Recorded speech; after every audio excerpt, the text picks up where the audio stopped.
So what do broke brands look like, right? In general, you're talking about inconsistent designs and messaging. You're talking about no clear brand strategy, and they struggle to attract the right clients, right? Whereas bankable brands, right, brands that are making money, they seem to have really dialed in their messaging. They got a really clear and consistent like design strategy, right? They look premium all the time, or they hit like their target audience is kept in mind when they design, and also they're attracting the right people that are willing to invest, and also they position themselves as an authority. Yeah, and it doesn't have to be like a major corporation or anything like that. Like Not at that's all. not what we're talking about when we say bankable brand. It can be a small business owner Yes. that just has, the clarity, the visual clarity around their brand, as well as the clear message around their brand. Absolutely, because we've been doing this long enough where we can see a brand and we can already tell just based on some of these things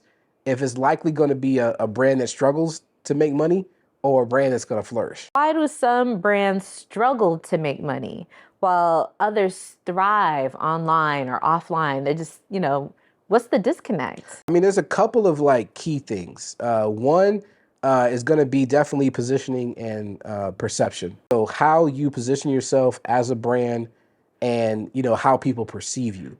So if you're a broke brand, right? And broke is like we see, for lack of a better term, to say broke, and it could Or mean it can mean broken, exactly. It can right? mean broken. Not like Like yeah, dirt poor or anything. It's exactly. just the brand is broken in some way. Exactly. Definitely how I would definitely word it the same way. Either it's broken, it could mean lack of funds, but we're really not trying to, it's really for lack of a better term. And plus, it's just a little easier to remember when you say broke brand, Yeah, right? it's catchy. It's a little catchy, right?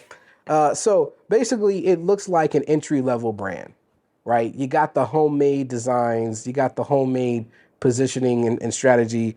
Your offer is not super clear. Your messaging is kind of all over the place. You kind of look like you are probably competing on price. You haven't really found your sweet spot. You're likely doing something whereas, you're instead of you setting your price based on your value and also creating experiences that match the value so people pay what you are charging, you're likely comparing yourself to others and seeing what other people are charging and just trying to find your place to be somewhere in there. Like either Because that's a learning curve. yeah, Like when you're in business, it very rarely do you just put something out and it's like the right price, the right yes, offer, the right everything. So absolutely. there's all these different iterations when it comes